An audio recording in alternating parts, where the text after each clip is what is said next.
মস্ত হয়ে দেখুন, আপনাকে নিয়ে চর্চা করার জন্য মানুষের অভাব হবে না। এক কান থেকে আরেক কানে, এক মুখ থেকে আরেক মুখে ছড়িয়ে পড়বে আপনার দুর্নাম। যতটা না ঘটবে তার থেকে অনেক বেশি রটাবে, অথচ ভালো কাজ করলে তাদের একজনকেও পাবেন না আপনাকে নিয়ে প্রশংসা করতে। এটাই তো স্বাভাবিক। কখনো কি দেখেছেন দুর্গন্ধ জিনিসের ওপর মাছি ভনভন করছে? নোংরা দুর্গন্ধ যেখানে, সেখানেই তো মাছি ভনভন করে।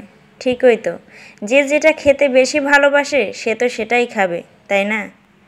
যাই হোক, গুড মর্নিং সবাইকে। সবাই কেমন আছো? আশা করছি সবাই ভালো আছো, সুস্থ আছো। আমার নতুন আরও একটি ভিডিওতে তোমাদেরকে জানাই অনেক অনেক স্বাগত। আর এই তো আজকে দুপুরে রান্নাবান্না থেকেই আপনাদের সাথে নিয়ে ভিডিওটা শুরু করলাম। আসলে আজকে দুপুরে বেশি সেরকমের কিছু রান্না করব না। আলু ভাজি করছি, আর যে হচ্ছে পেঁপে আর আলু দিয়ে একটা তরকারি রান্না করব। তো সেটা দিয়েই আজকে দুপুরে খাবো। আসলে এই 2 দিন ধরে হঠাৎ করে এতটাই গরম পড়ছে যেটা বলার মতো না। আর এই জন্যে দুপুরে রান্নাবান্না করতে একদমই ভালো লাগে না, অনেকটাই কষ্ট হয়ে যায় আসলে বাবুকে নিয়ে। কারণ বাবুকে রান্নাঘরে নিয়ে আসলেও অনেক কান্নাকাটি করে, গরমের ভিতরে থাকতে চায় না, যার জন্য অনেকটা কষ্ট হয়ে যায়। তাই ভাবছি যে দুপুরবেলা এই গরমের ভিতরে আর রান্নাবান্না করব না। যদি রান্না করি তাহলে রাত্রে আর এক পদ রান্না করলেই হয়ে যাবে। যাই হোক, এদিকে আমি পেঁপে আর আলু তো আগেই ভেজে রাখছিলাম, আর এখন পেঁয়াজ, হলুদ, মরিচ, লবণ সব কিছু দিয়ে ভালো মতন কষিয়ে নিয়ে এখন আবার পেঁপে আর আলু দিয়ে কষিয়ে নিয়ে একটু, তারপরে এখন পরিমাণ মতন জল দিয়ে দেব।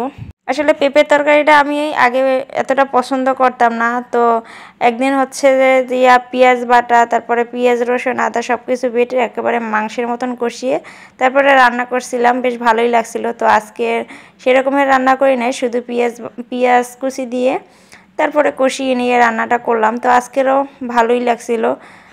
আর ওই তো ওদিকে আমার রান্নাটা একেবারেই কমপ্লিট। আর এখন বাবু আর আমি দুজনেই স্নান করে চলে আসলাম ব্যালকনিতে। আর ব্যালকনিতে অনেকগুলো ফুল ফুটছে আজকে, তো সেগুলো তুলে নিয়ে এখন ঠাকুর পূজাটা দিয়ে দেব। আর এই তো আমার ব্যালকনিতে কিন্তু শুধু 9টা ফুল গাছই আছে, আর এই গাছগুলো আমি বাড়ি থেকে নিয়ে আসছিলাম। তো এখন ভাবছি যে নার্সারিতে গিয়ে কিছু ফুল গাছ কিনবো। যাই হোক, এদিকে আমার ঠাকুর পূজা দেওয়া হয়ে গেছে। আর আমি সবসময় চেষ্টা করি বাবুকে নিয়ে ঠাকুর পুজো দিতে। তো দেখা যায় যে আমি যেভাবে ঠাকুরকে প্রণাম করি ও সেভাবে ঠাকুরকে প্রণাম করে, আমার দেখা দেখি যা যা করি আমি সেটাই ও করার চেষ্টা করে, যার জন্য ওকে আমি সবসময় আমার পাশে রেখে তারপরে ঠাকুর পুজো দিই। আর এই যে পূজা টুজা দিয়ে এখন কিছু কাপড় চোপড় ধুয়ে রাখছিলাম, সেগুলোই ছাদে দিয়ে আসলাম। দিয়ে এসে এদিকে সন্ধ্যা হয়ে গেছে, তো হাজব্যান্ড অফিস থেকে চলে আসছে, আর এখন বিকালে কিছু গোলা রুটি ভাজতেছি। তো আজকে ভিডিওটা এ পর্যন্তই। তো সবাই ভালো থাকবেন, সুস্থ থাকবেন, আর ভিডিওটা কেমন হলো অবশ্যই জানাবেন। তো আজকের মতন টাটা।